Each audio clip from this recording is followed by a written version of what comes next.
Okay, we are in school. Oh. These are the factors that makes customer satisfied. Number one, service quality. Number one, service quality, the quality of your service. Number two, your responsiveness. So I don't know how you're going to do it. Everybody needs to be a customer service rep. Doesn't matter what you are doing. And they'll call, me, I'm a content creator. I don't know what you're talking about. Let me put you on. No. Everybody should be able to respond to a customer. Your level, a guy where you will respond, Rich. When you don't pass your level, you will hand them over. But to just say, no, you're calling the wrong department. What do you mean? There's no wrong department. Anywhere you call, your level of responsiveness. So number one is service quality. Your number two is responsiveness. Number three, reliability. These are the factors that make a customer's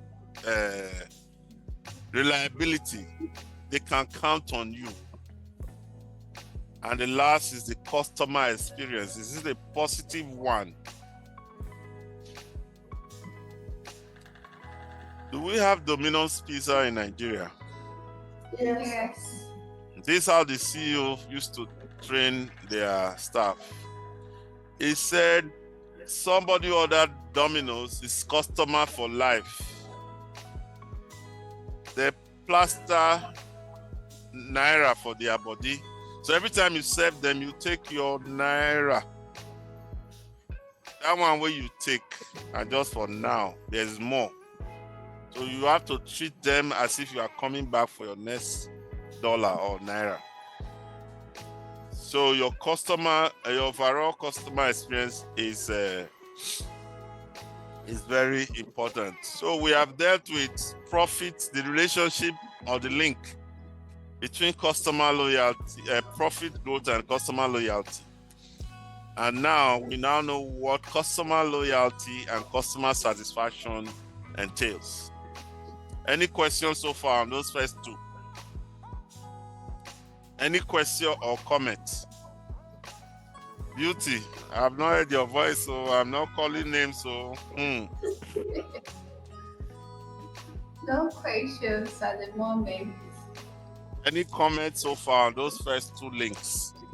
The link between profit and growth with customer loyalty and customer satisfaction. None at the moment. Okay. Anybody else that I didn't call your name, so you just you just volunteer. But just take on like that. I know you are driving. I think you have stopped driving. Please talk.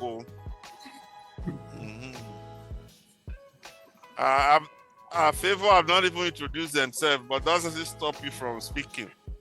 This is an interactive webinar. No sleeping on the job. Yeah, no questions so far. What about comment now? You can't dodge it. Either you are talking or you are commenting. Okay.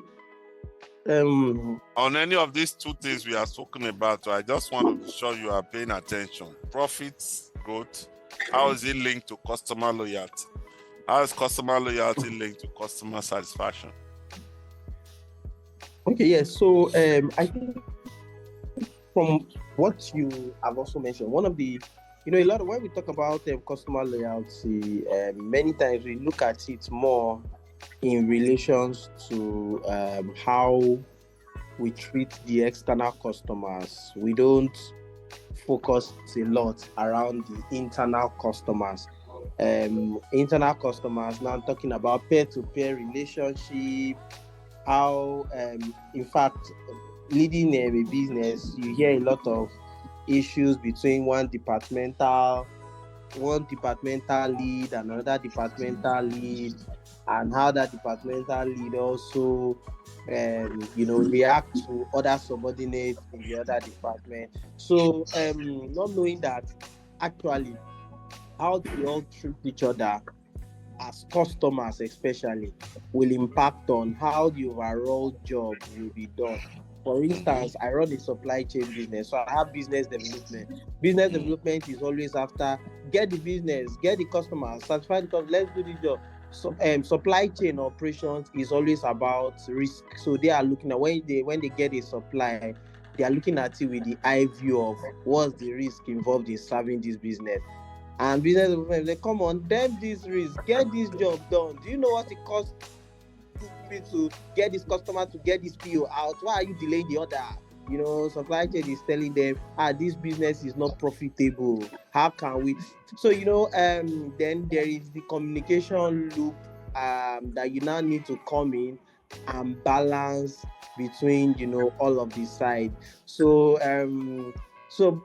practically, I've seen this, in business relating across different departments. Even this afternoon, I had to deal with one. There was a particular business. Well, in fact, this is like our biggest customer currently. And they had a major supply which our guys were working on. But the supply chain manager was like, no, he has already released a particular budget for them to serve, and that's the money they should use. But the business development guy was saying, who is really, because this one now is interstate, we have a central. So the supply chain is in Port Harcourt, the supply is happening in Lagos. So Lagos has its own supply chain and business development too. So the supply chain in Lagos is calling his guy. His guy is saying no, and he's relating. But business development guy had to call me and say, guys, see, we need more money. Let us serve this customer. We need to make this profit. So I had to call the supply chain leader and say, Alpha, what happened? He said he's noticing the last time they spent more money, they spent lesser money to serve the same volume of order. It means that they are overbuying, they are not buying well, And that's what we call territorial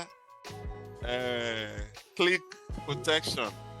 And the bottom line is to be able to get at least your team leaders together and know that is this one customer. Is this one customer? That's why when we started, we said, no customer, no business.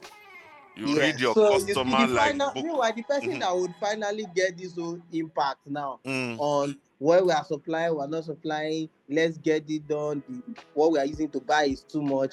Finally, is the fact that the ultimate customer, who is the out customer, needs to be satisfied maximally. And, that's how, and it's through that satisfaction you create loyalty, and it's through that loyalty you improve it's a chain. That's what we call it. At the same time too, you don't also I could just come in and just tell the supply chain they come and send them the money, but you don't also want to burn his own ego and let him also exactly. No, that's why I say every now and then you are the Oga, Abi? Yes, sir. Yes. So every now and then, no, I'm saying when you have a meeting, make customer satisfaction number one on your agenda. Then after that, every other thing. So that once everybody start talking, knowing that this is not which department. Some departments are loss centers. I mean, not loss. They don't make a profit. They are cost center. But until that cost is included, we won't make a profit. So some people are just saying, we are the profit center, this is, and we better pass. No. To serve a customer, it involves cost. And some aspect of the supply chain link is cost. Like your purchasing officers, they always buy now. They take money. They're always spending money because they are buying. The delivery people forget to say the thing they are delivering, somebody paid for it. You see the link. So once everybody understand, until the customer get back his order and is happy, all of us, we have not done anything. We have not done anything at all. And the customer, and if there's any quarrel, it shouldn't reach where the customer is. You not send on anything, not send on a message. Now something you come by, finish. All this quarrel, please just make sure it doesn't get there. So we're going to continue now. We're going to look at customer satisfaction and value of service. Customer satisfaction is largely influenced by the value of service we provide. What do we understand by value of service provided?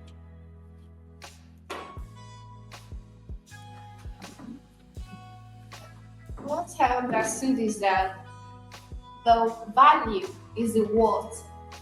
So what the customer is getting should be worth it. Okay, I'm going to take it to a higher level. If what they are getting is 100,000, you have to make it in a way that in their eye is actually 150.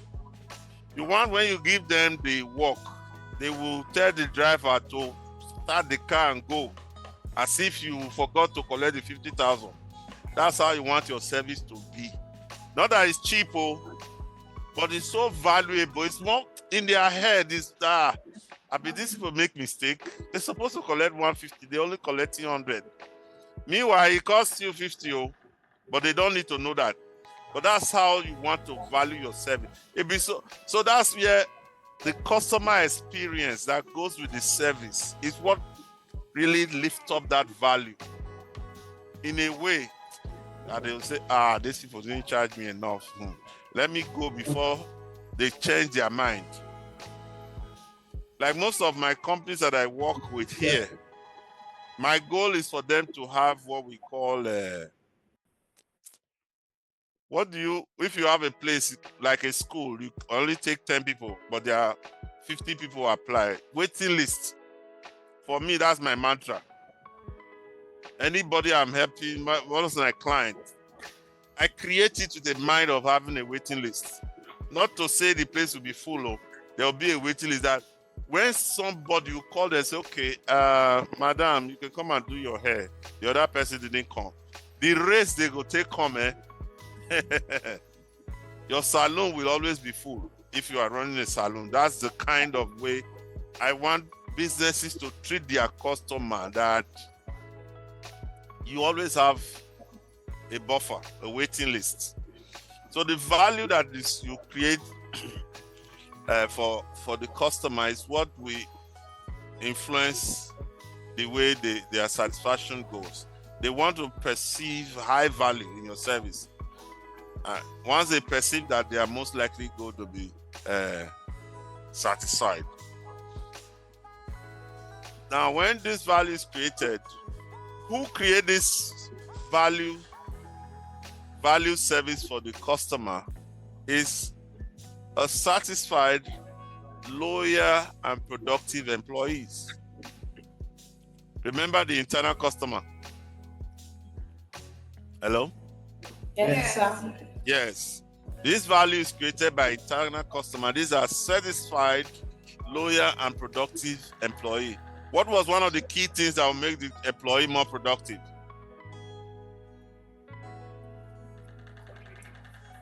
What is one thing that will make an employee more productive apart from their pay? This support. Support and all the tools they need to do the work. Yeah. If you go farm, you know, go use hand they pull grass, make I speak pidgin. If you need cutlass, you get cutlass. If you need shovel, you get if you have the tools, sometimes work will be like play. You go just they conduct like orchestra because you have everything, not the one you are sweating anyhow. Sometimes because you don't have the tool, you are doing things that are not necessary. Could you imagine a doctor who specializes in heart surgery? He's looking inside the toolbox. Where is the knife? Where is this? No, it will be focused. There will be nurses and aides. When he say knife, they give her a knife. In eye, they what they do. But if the doctor is looking for this, there's too much. Nobody around. He will still do the work, but he will do one operation a month. But by the time he finish, you need 2 weeks to rest. But if there are people that can do 2 operations in a day, people will do the mundane thing. How hard is it to get knife, scissors, this and that? People don't have to be trained at the skill level of the doctor to do that. The doctor will focus on where the specialty is. So by Productive employee can go above and beyond their roles, creating more value for the customer. That's why I hate any organization you call, no, you are calling the wrong department. I call the organization.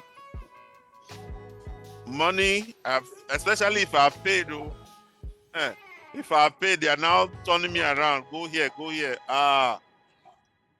You don't despoil your market.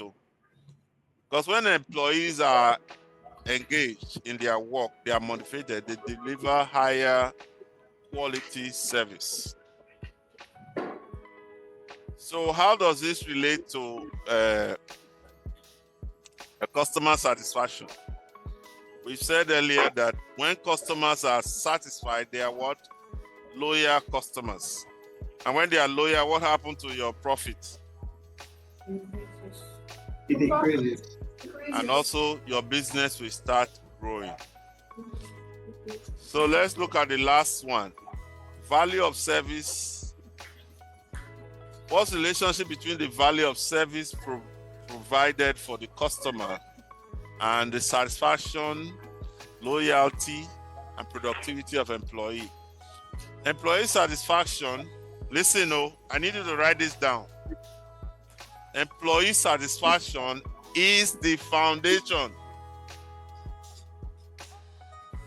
Employee satisfaction is the foundation of the service profit chain. You remember the first diagram we looked at. Employee satisfaction is the foundation of the service profit chain. And the end is profit and growth. But the foundation is employee satisfaction, not the customer. Can I ask Richard, which one came first, the chicken or the egg? Sir, come again. Which one came first, the chicken or the egg? Okay. I don't spoil market. So it depends on. I would say the egg, but then. Let's leave that, but I'm asking this in relation. Which one came Yes. first? Is it your employee or your customer? The employees now. Exactly. So that's why they are the foundation. Hmm. Because there are things that need to be in place before you open your door. Before you open your mouth, say, we did Gidigba, we're ready to satisfy you. The employee have to be there. But the employee will not come to the business to get job if the pay is not right, the tools are not there. So hiring your employee is just the ground, you're just starting, but they have to be satisfied. Okay? And if Yes, they are sir. satisfied, they become more loyal, engaged, and productive. So I need you to write it down. Employee satisfaction results primarily from two things: high quality support service and policies. High quality support services and quality.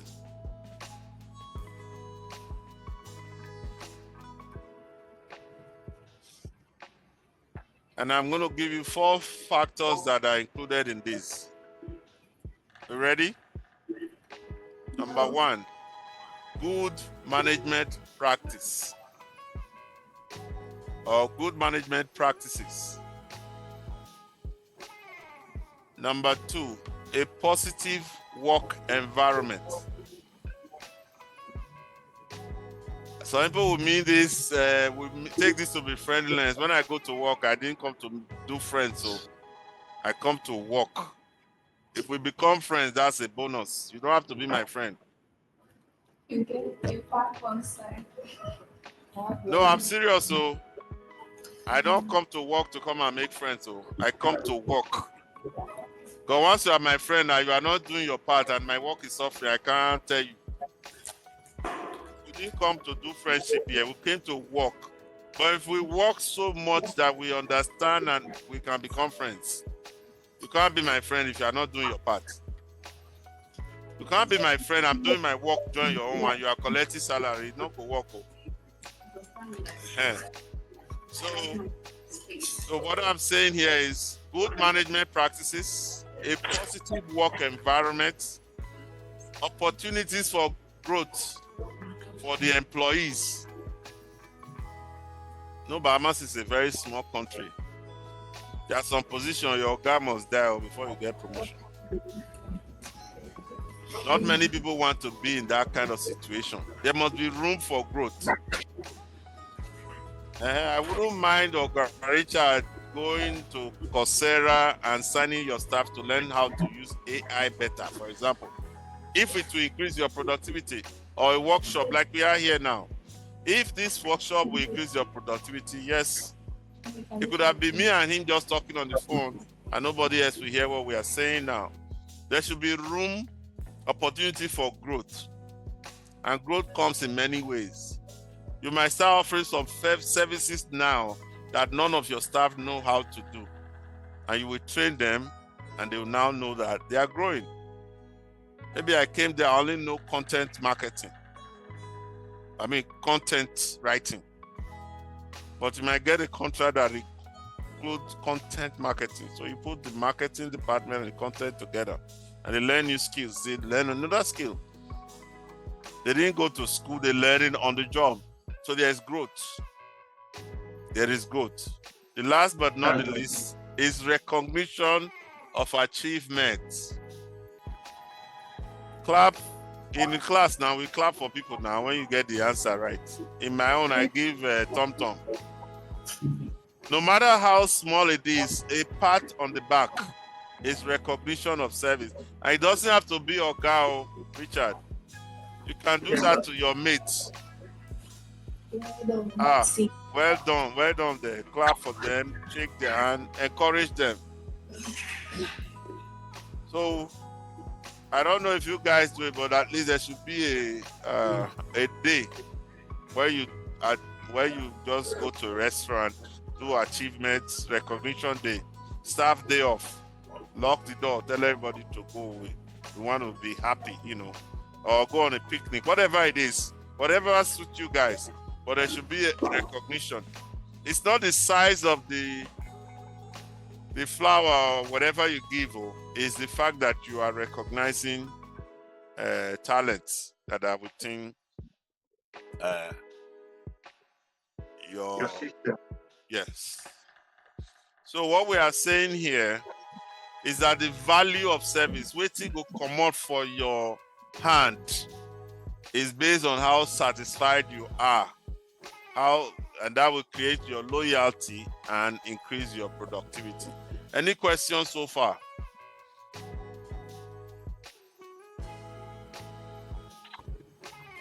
I have a question. Engaged. Go ahead. So I want to ask, in a situation whereby employees are trying to be satisfied, happy, but the employer is sad. So in that make an employer sad is money in the bank.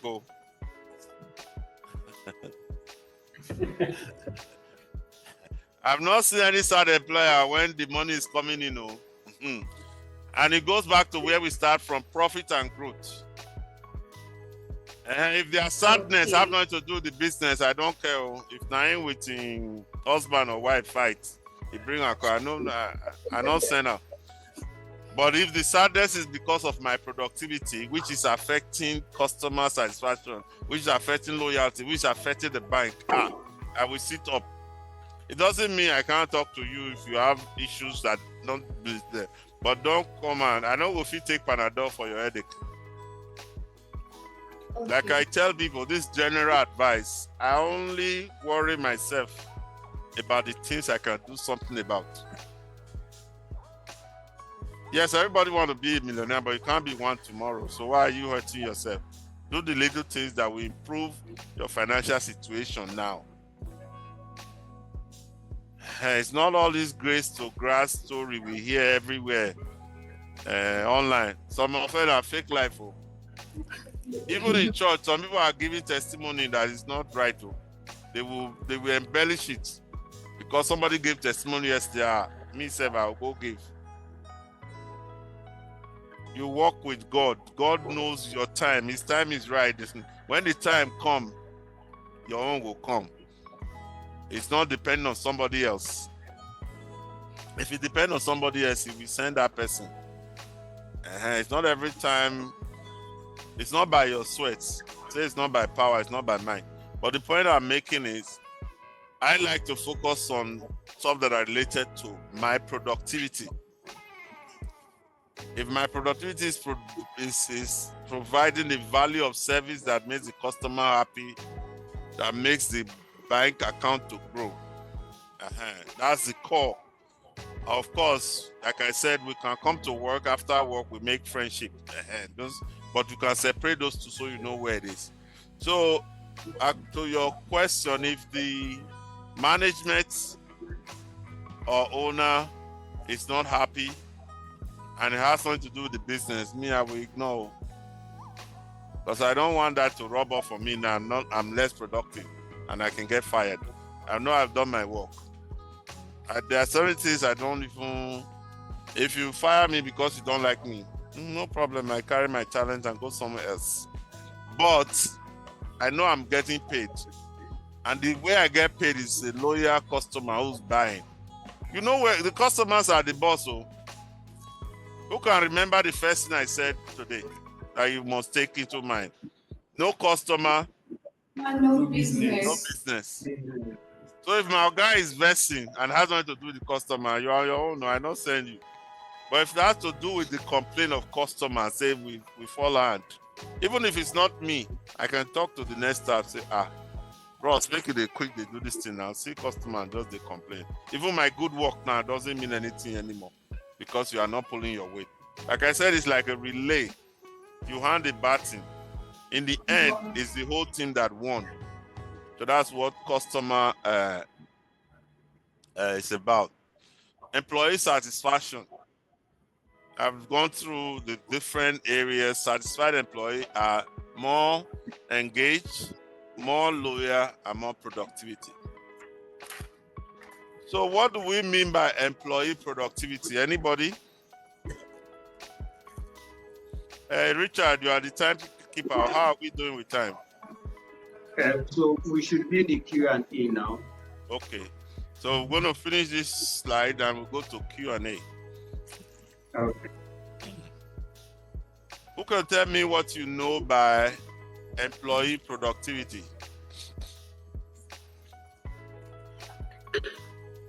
Employee productivity about the efficiency of the employee in task delivery or how to handle their job, their efficiency.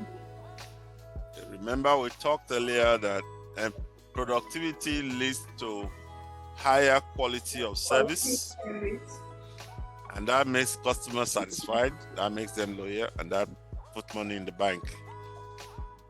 Engaged and motivated employees are more productive.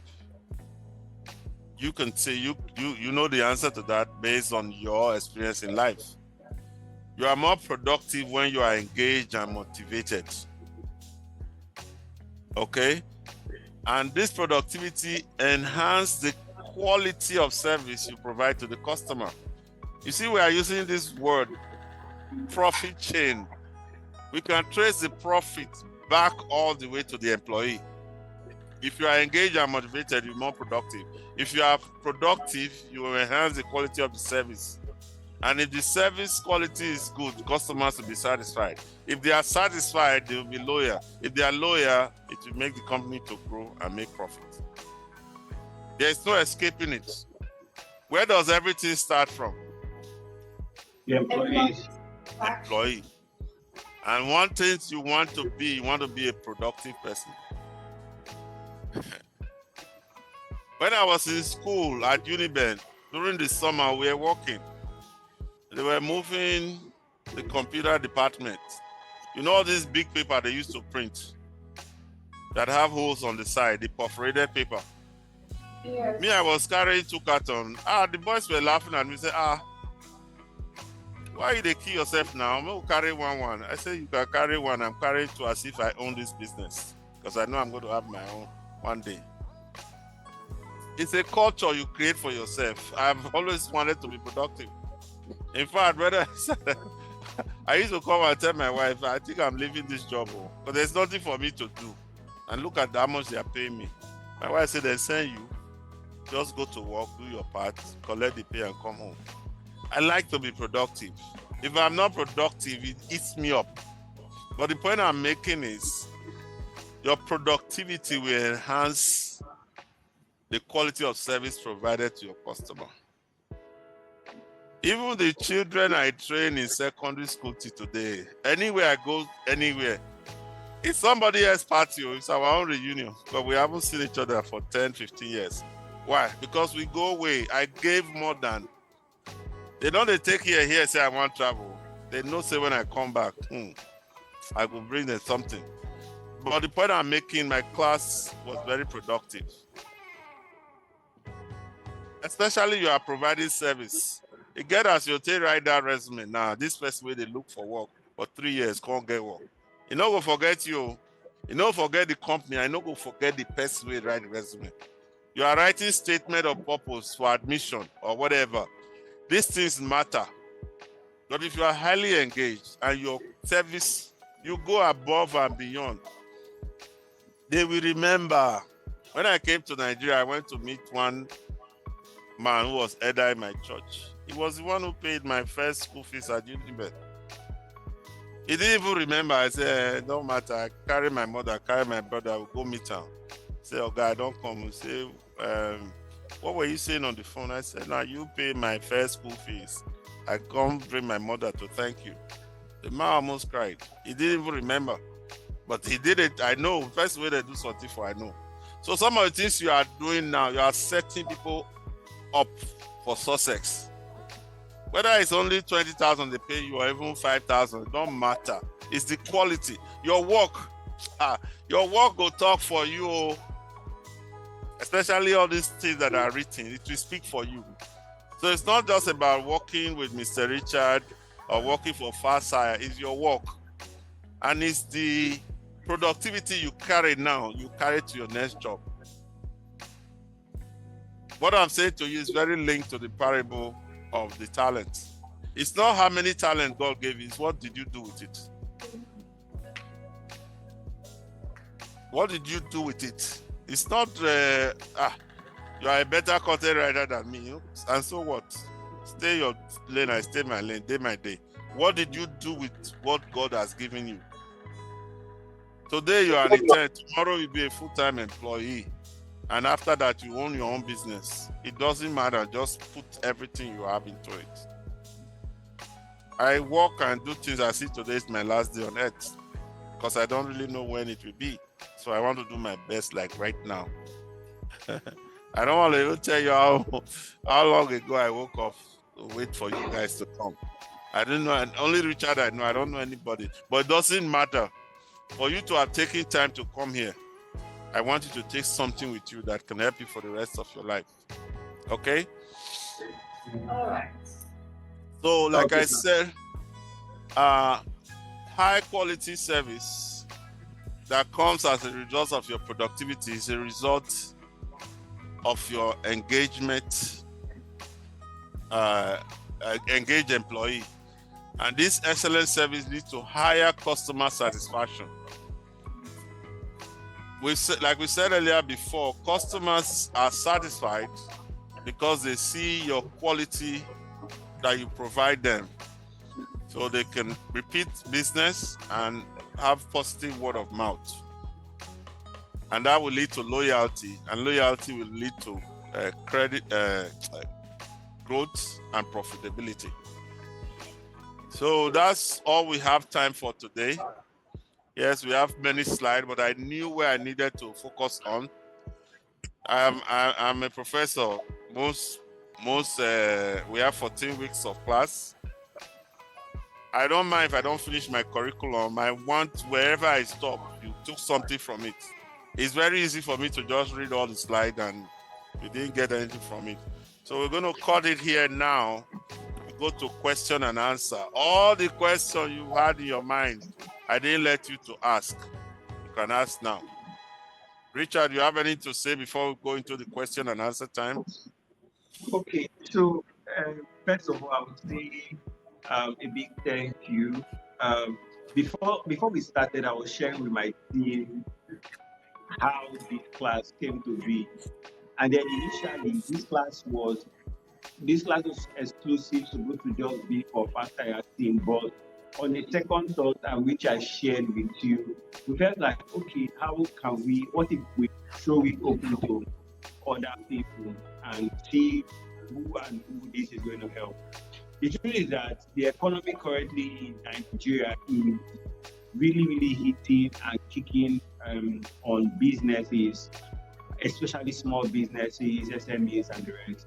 So this class, in a way, is also going to invite everybody. All hands are on deck at the moment. There's nobody sitting on the table anymore. So everybody needs to understand the role of customer service, even in what they do. So it's not just the department or the group of people who are tagged or giving the tags. In what you're doing, even in the mails you're replying, in the text messages, how are you representing? You get if you hear somebody by the phone and say, "Oh, I'm having difficulty logging into the company's website," and it's your company's website, would you just ignore them or would you take it up? This is our team, right? So for every business that is represented here, Fasthire, I think Distraction is also here. So we're expecting up to 6 businesses, but I think we have 4 or 3. So everybody, this session is for you. So I also put this out so that when the question, or now that it's time for question and answer, don't just think it's just Fasthire and Fasthire team that will be active. Please feel free, ask your question. The floor is open to everybody. The most important thing or the beauty is that we have thriving businesses, and this session, if it can contribute to the growth of any business that is here, and we will all smile at the end of the day. So thank you, Mr. Raymond, and then thank everybody that has been following. So the floor is open. Please ask all your questions. Don't hold anyone back. He's free. He's ready to answer these questions for us. These are some of the sessions that people pay top dollars to attend. These are the master classes, but trust me, you're getting it for free. Please take good advantage. So that said, I'm going to ask the first question because I'm not the one that knows how to hold back my questions. Go ahead. So, yeah, so when you were talking, you mentioned about creating a customer reward system. And you asked me a question if we had a customer reward system, which I said we didn't really have. So if maybe you can throw more light, I did take 1 or 2 recommendations. The one you talked about, creating a card, maybe somebody who has been using our service, and then we can pass that as a coupon to somebody else. So can you maybe talk more about how we can create customer reward system? Okay, I'll give you the one we call the brown envelope system. It's very easy. Although things have gone digital, there are apps for those things now. But when we talk about the brown envelope system, we are saying to you, okay, if it's I'll use Baba. You are a guy, so you go to Baba. They will give you a card, and they will stamp it. After you've done that 12 times, the 13th one is free. That's just the simplest one. But you need to have a record. But these have become gamified, where it will have like a thermometer. They say, you need 3 more haircuts to get the free one. That free will motivate you to go every week, so to speak. Or it can be, do you know that by doing a resume with us, doing a statement for admission can become half price? They say they don't know. They didn't know that. So you link your services together and you give them incentive. Of course, when you say half price, that means it should be a product that the half you are taking of your profits.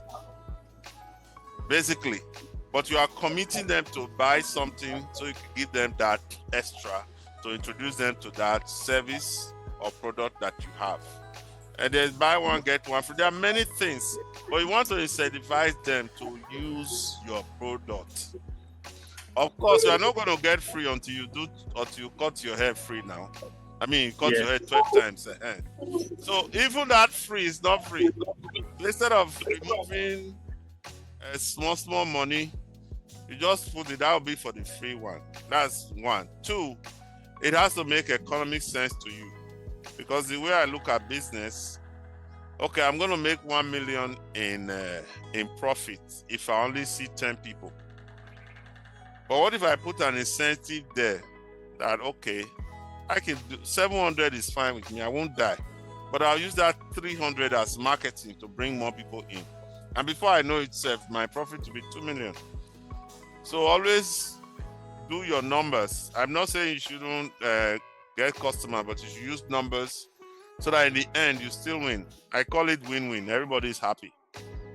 Everybody's happy. So create a cost. It's two. One is to encourage more purchases. The other is to do for them to be referring people to you. Every time they refer, they win. Every time they use you, they win. They always win it. I don't know how to put it. But these are systems that I can talk to you about after today. And I'll send you some links, some apps that you can put in the system. All of these things are now done automatically once it's in your system. Okay. Yeah. Any other question? Before I go on, I plan to do part 2 because I have almost 20-something slides. I've only done how many slides here? 2 or 3. But my point, I'd rather make sure this one's sinking than to just run. But I have the one for customer service, customer journey, that will be the next one. So Richard, you will find time to bring me back so I can finish my job. Okay? Okay, sir. Okay, sir.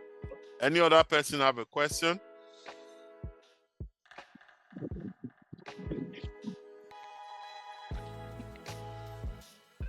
This is where I start fighting, because I've wasted my time. You have wasted your time. You don't even have one question. Richard, So I have a open before you. Richard, open one book, like you have a classroom of noisemakers. Those will not ask questions. They will pay you. Okay. Okay, go ahead. So I have a question. Yes, Is it okay to blacklist a customer? of course. Like this customer is. You don't even have to tell me twice. Just explain it. Yes. Somebody that will spoil your business. And there are some customers, they are not rude though. Rude is an understatement. Of course, you have company policies. Once you have followed the company policy to how much you should bend backward for them, you get to a place now, you put your leg down. But I normally would suggest that you when you call the MD, now get code name. Say, Oga, it's time for you to come in. The MD come and do what, as soon as you've done everything. So there's policy. There's step 1, step 2, step. When you call Oga is just going to tell you, oh yeah, get up, leave this place. Because you've done everything. You bend over backward and say, I don't want to see you in this compound. Don't call this number. Here in the Bahamas, you can put a ban. 100 meters. You will. In England, I used to work in the food store. You can ban somebody. If they enter that store again, they'll lock them up. The reason I'm saying it, there are just some people, they are just contagious. I'd rather lose one customer than for him to cause me to lose 5 people. Just like if somebody is giving a bad review and you know it's not true, first you will answer them, okay, it's not like that. We're not charging 100,000, it's 95. That 5,000 is part of the VAT. That one goes to government, for example. And they still talking. Facebook is there, or whatever they are, they will be blocked. Because you've answered them. that yes, you charge them 100, but that 5 is going to government. That's VAT. That will not be your papa money, na government own. But they are still saying, yeah, you cheated them. This, and they are putting that review that everybody's reading it. You answer it. I will even quote the law that asks me to charge VAT, and I leave it there. If they continue, I block them. So there's no, yes, no customer, no business. No, all customers are not equal. Some are there to destroy your business. The earlier you recognize it, you still have company policy for following grievances. You follow it. Once you're above your pay grade, you call the owner, and then they do the needful. You understand what I'm saying? Yes, sir. Not some customer. Your hair, you old, you'll get white hair. And most of those customers, those are your low, those are your price. Remember what we said earlier, that your loyal customer, even if you change price, they are still with you. Some 5 kobo, you change price, they don't go. And they don't go, leave you. So those ones, okay, let me give you another secret. I use the 80-20 principle when I'm dealing with my customers. I need you to write this down. I mean, it's not part of the thing, but since we are here, 80% of your revenue comes from 20% of your customers. So if you have 10 customers and you're making $1 million in revenue, 800,000 come from only 2 customers, and the other 200,000 come from 8 customers. Now, this one we are saying you can let the customer go. You can't let any of those 2 people go. You go wash their car. They know they go anywhere. You go hire anger management consultant to talk to them, because they provide the bulk of your money. It's called the 80-20 principle. It's not exactly it could be 30-70, 60-40, 90-10, 95-5. It could be any, but what we are saying is it's not proportionate. Richard, you can do this analysis after today.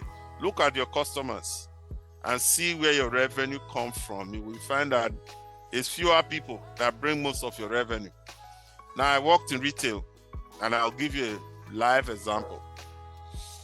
In the food store, everybody come, you, your wife, your husband, and children, you come with trolley.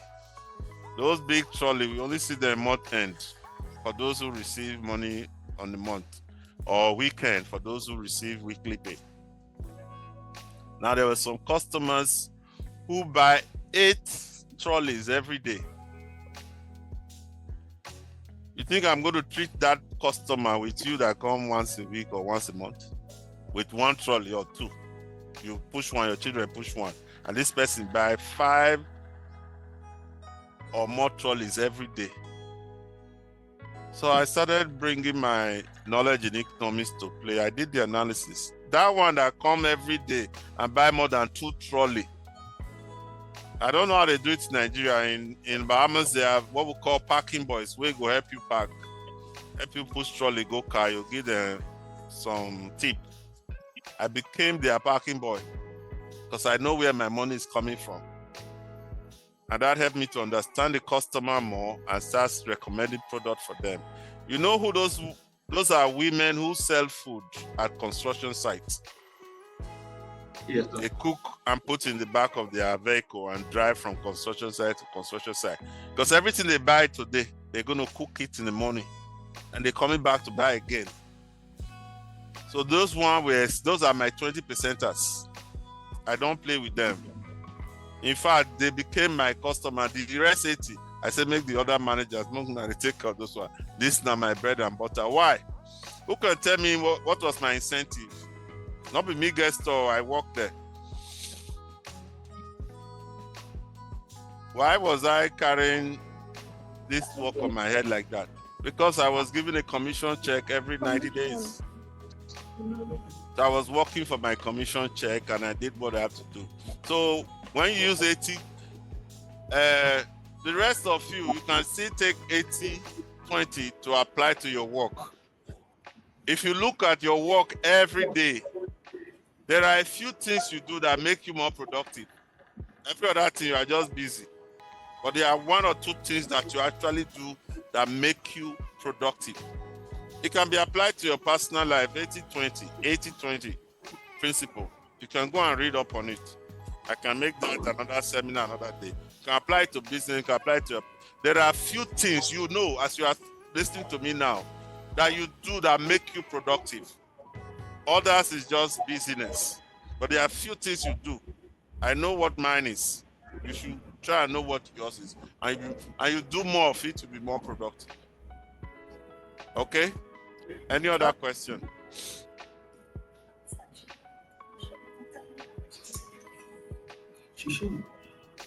Now? When you talk about value, value.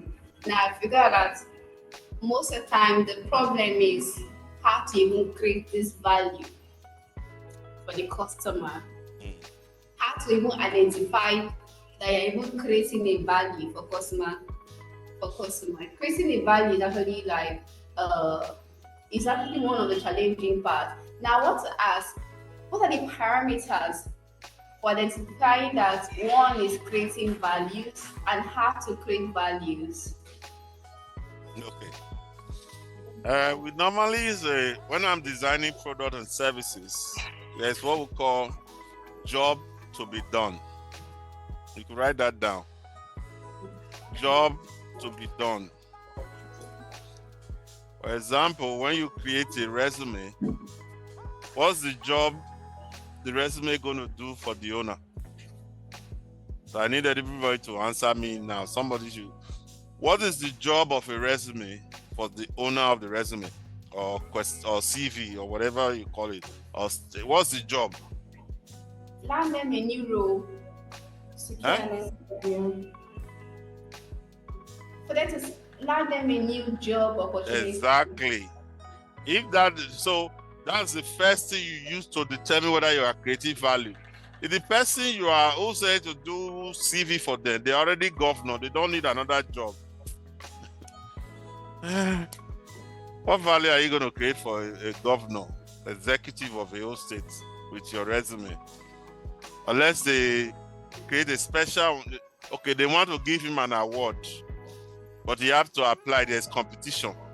There must be a job to be done. That's the first thing. When somebody is talking to you or any job, what job will this resume do for the owner? That's the basis of every value you create. Job to be done. Now, you now ask yourself, if I don't do this resume, how will this person do this job? Well, they can create one for themselves, but there's a special paper you guys print it on, they don't have it. Or if they buy the same paper, it's going to be 100,000. But because you guys buy carton, you guys can now get it for 75,000. Job to be done, that's the key to value creation. If I go to a restaurant, what's the job to be done then? They can eat belle full, abi? Yes. So, everything you do, all the dance you dance, everything, customers, if I don't show belle full, never talk anything. Or shop to be satisfied. So that's the question you always ask yourself, anything come in front of you. And that even applies to internal customers. What job do I need to do for the person in finance to be able to collect money from the customer? And the customer will be happy. Because if you don't do a good job, customer no go want pay, or come to give excuse. So all those things are, so to answer your question, ask the job to be done. And then you ask yourself, how can I do this better how do I make this resume stand out? So don't always just take people's word for it. This is a new service I'm creating for you guys. So don't be writing generic resume. Tell them to tell you the industry they are going to or the job. You go and do research. By the time you finish that resume, when they see it, this is the person we are looking for. So people are still doing resume, send one resume to 20 companies. No, when I do my resume, I'm looking for contract as a consultant. I tailor my resume to the problem they are having, so that when they see my resume, they see a solution. People are looking for solution. People are not looking for your degree. They are looking for what you can do. I've had students who leave high school. I said, these people, they are looking for a receptionist, and this is a lawyer's office. They get 200 calls a day. Can you handle it? Put in your resume how you can handle 200 calls. They say, ordinary phone call. I say, yes, that's the problem the lawyer is having. Somebody who can handle 3 phones at the same time, because that's how busy they are. The lawyer cannot be on the phone when he should be using his legal brain to solve people's problems. The more people problems solve, the more money you have, the more he can pay you. Answer the phone. Some people don't even put those things on their resume. Everybody can answer phone. Can everybody answer 3 calls at the same time? No. So even with your resume, I think you should have regular resume, have tailored ones. So whoever is the content writer, you do research. I want to go and work at Shell at Tokumagba, that special one. You look, what do they do there? What department of Shell is that? You can tell you, say, you don't get work there. The skills you have and what they are looking for are not the same. Unless you just want me to do paper for you, I'll do it for you. But what I'm saying to you is, job to be done. When a client comes to me, they'll say, I've been doing this business, so I want to grow. I need money to grow the business. So I know how. I'm not going to go to any bank. I'm going to go bank that focuses on growth. There are some that focus on startup. And there are some that will require collateral. So I will ask, what collateral do you have? If they don't have, I'll make sure I prepare their business plan for a bank that doesn't require collateral. And sometimes I even go, so in your case, I'm just still talking about resume. You know, there's resume and there's CV. Yes. If they say they don't get money, it's okay, I'll do CV for you. CV na 100,000, resume na 1 million. I mean CV na 1 million, resume. So I'm a very modular person. You can break it down. So people want to start something there. I say, listen, let's break it down into 5 phases. Phase 1 is this, phase 2, phase 3. All of a sudden they leave my place, they're happy. You make it sound so simple. Especially my research students, when they come, they will be crying. I'm talking about PhD students, master students. That's the only thing that is holding them. I said, no. And I'm speaking to you, Richard. I provide a writing service for PhD and master students. No, yes, sir. So if you get it, you collect your commission, I collect my own, everybody happy. No, I'm serious. My undergraduate students are published in peer-reviewed journals where professors publish. Because once you know the basic principle of what they are looking for, remember what I just said, job to be done. I know what all the journals are looking for so it doesn't matter how to do. If you are a primary school, if you did what they are looking for, they will publish your paper. And if anybody is interested in academics, publication is the best way to quickly become a professor. I learned it the hard way. Did I answer all your questions, ma'am? Yes, you did. Thank you very much. Job to be done, that's the key. If you are not doing a product or service that can do the job, most service is something I don't want to do. I don't have time. Like for me, filling the form for US Embassy for visa, I can do it, but I hate filling forms to start with, and I don't want to make mistakes. So I pay $60. I'm talking about $60. That's what I pay anytime I go for visa.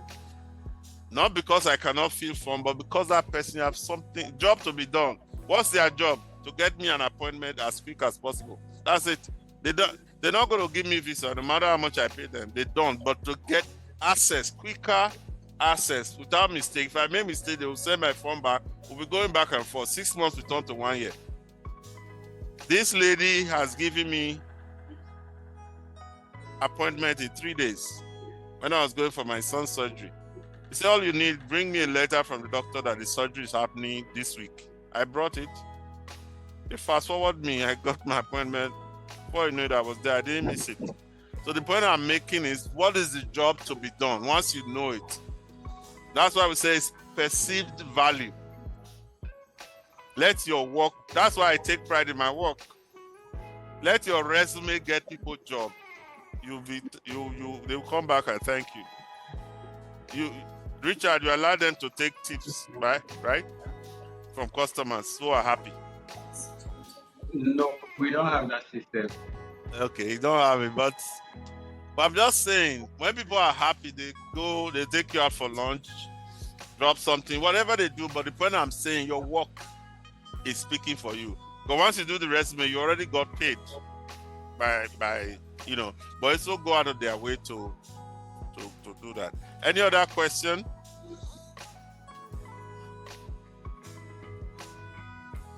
I think we don't have any other.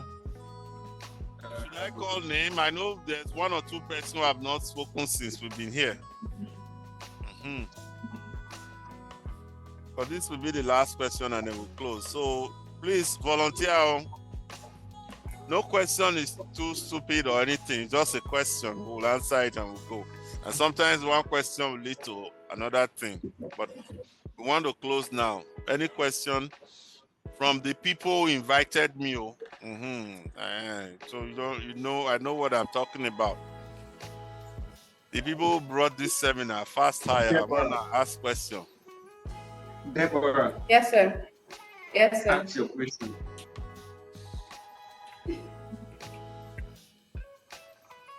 Okay. Okay. First of all, thank you so much, sir, for your session. So, in a case where we have an internal customer who is not delivering as should, so what do you do about the internal customer? Okay, let's say you've spoken to the internal customer. So this is where there's a problem, or this is where there's a hitch, that I need you to take correction on this area, I need you to improve on this area. And with a long time, the person still does the same thing and no improvement basically. So what do you do about that particular internal customer? It's communication. When I teach my students in the high school, when you communicate up, it's advice. When communication comes from up down, it's an instruction. Like if Richard said, I suggest that you redo the work.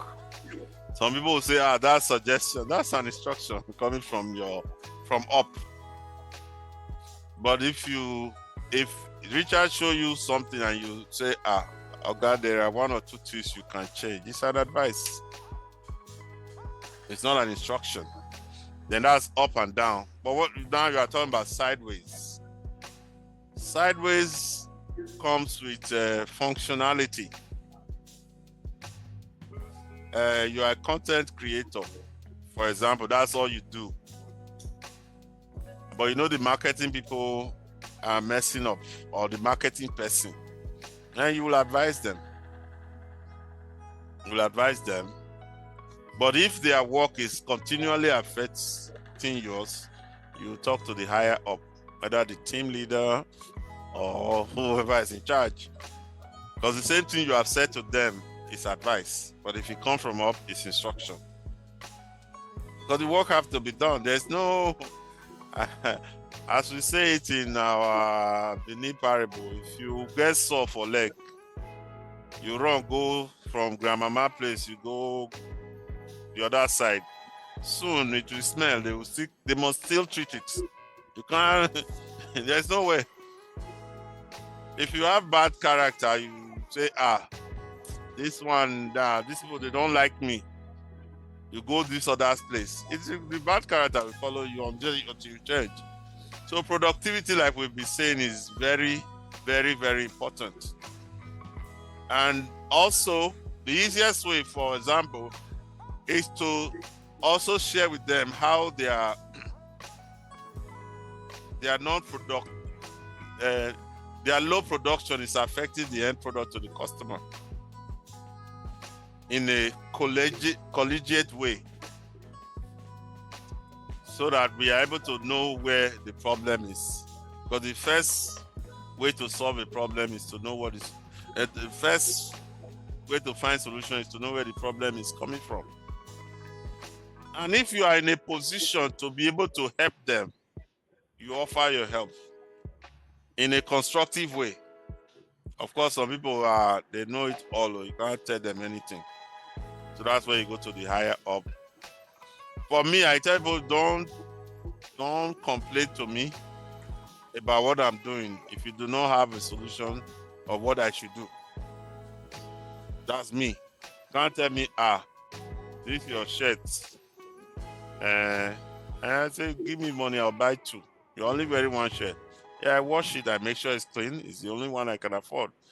But if they pay you and go buy another shirt, can I get 2? It's a very practical thing.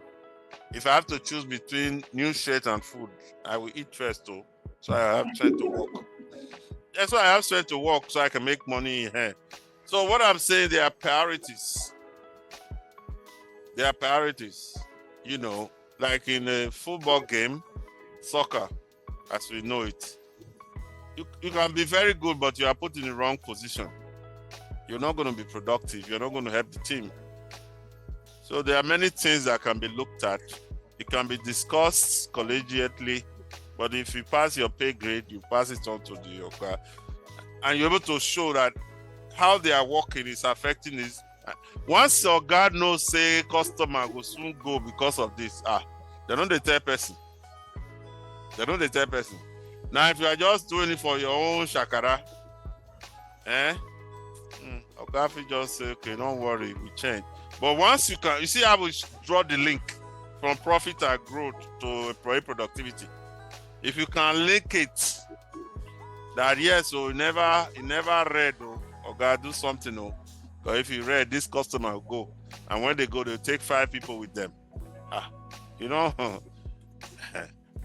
For me, I will replace the employee if I'm the Oga, because I cannot let this thing continue to fester if you don't treat it. Even if it's me giving training, fine. Even if I have to send them on a course, fine. I'll do whatever it takes to retain them so that they can be more productive. But if they're choosing not to be, they're not there your own. Now who cry follow me and they cry follow. This is business. This is not, even if you are family, this is business. Stay home, I will pay your house rent, but don't come and spoil business for me. So I hope you guys are not surprised. Still in Nigeria, even though I don't come up for us long time. I know agree. And I enjoy this kind of seminar where I can still speak pidgin. Why not they laugh me now? Thank you so much. I'm expecting that you'll be speaking pidgin though. You were not expecting it? Yes. I did speak pidgin. You know what? Thank God say I not speak Benin. It's communication. As long as you get the message. Yeah. That's me. Even here locally, we speak English, but we still have some Bahamian slangs. When I put it in, they want to listen. Everybody can speak English now, but sometimes the English go just fly past. Like I tell you, I take my time to explain what is in front of you. And almost 80% of what I'm sure you already know, but you didn't just know how to link together. That's my job. I'm a facilitator. Even me with Oga Richard, they try to, when he say, what's my title? I say facilitator. He say, no, he can't put big one sec, anyone where he put. But I know the job to be done is to facilitate the linkage between the knowledge, the big grammar, and how you actually can use it. If you can't use it, this is how I teach. When you get up now, you go and apply what I've taught you. So I'd rather teach 3 slides where you can use it than to teach 20 slides and you are still asking yourself, what did I learn today? I'm very practical, straight to the point. I be polytechnic teacher, practical, hands-on. Yeah. Any other question? I know that's the last one, but if something came up, so we can close the session for today. Okay, so let's give opportunity to the 2 externals I'm seeing here. So Favor, say something, or if you have a question. But we are closing now. Yeah, if it's just a comment, make your comment with the question. How do we say, speak now or forever hold your peace? So, so Favor, speak so that Mrs. Oraikhi will speak after you. Please unmute yourself, and if it's a comment, if it's a thank you to him, if it's a question, feel free.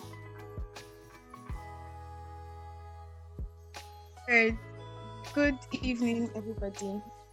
good evening. I actually said before, I think you did not take notes, but thank you so much, sir, for the session. It was insightful.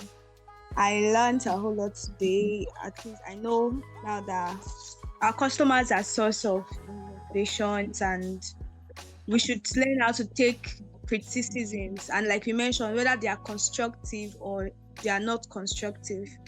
And then I've come to learn that employee satisfaction is very, very key to high quality and high productivity. High productivity leads to high quality service, and it's as a result of satisfied customers. Thank you, sir, for this class. And thank you, Sir Richard, for putting this class together. I appreciate it. You're welcome. So Favor, before you go, you didn't introduce yourself. Tell us if you're from another company, let us know, or if you're running your own business. Sorry, my name is Osai Favor Quincy. I'm from Pastures, Nigeria.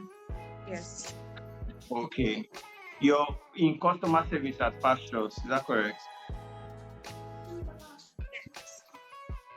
Okay. Okay, all right, thank you.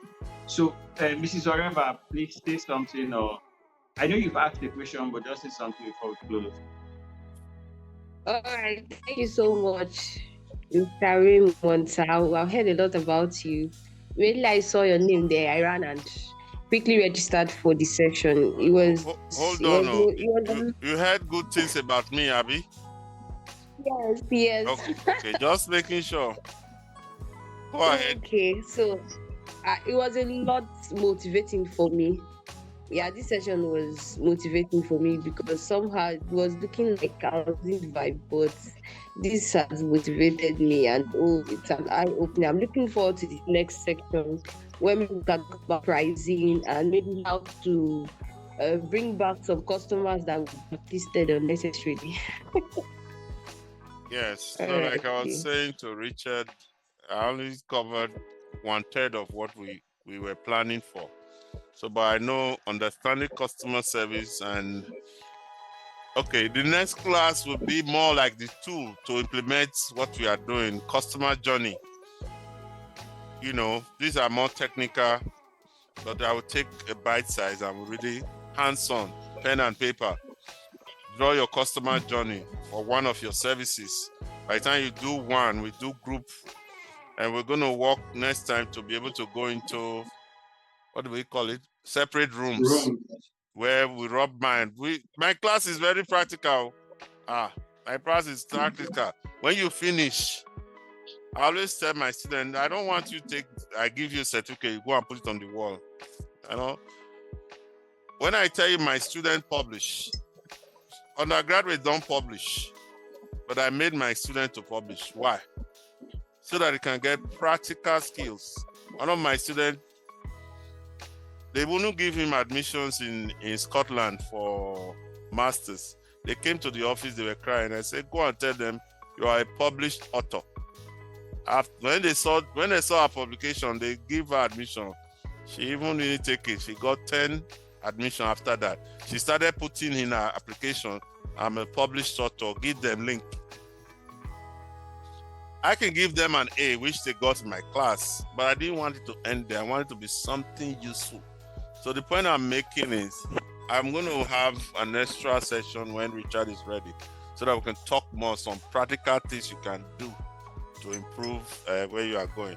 Like the question that was asked about value, job to be done.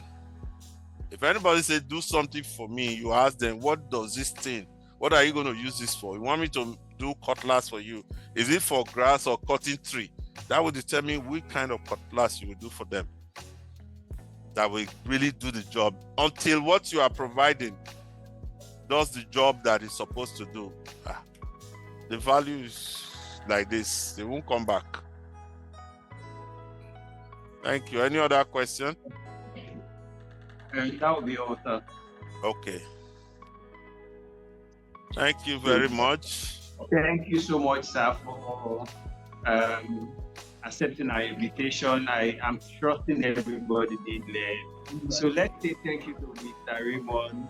Please want to do. Thank you, sir. Thank you. Thank you for allowing me this opportunity to speak to you all, and I look forward to our next session. Okay. Thank you so much, sir. Okay. Have a wonderful day.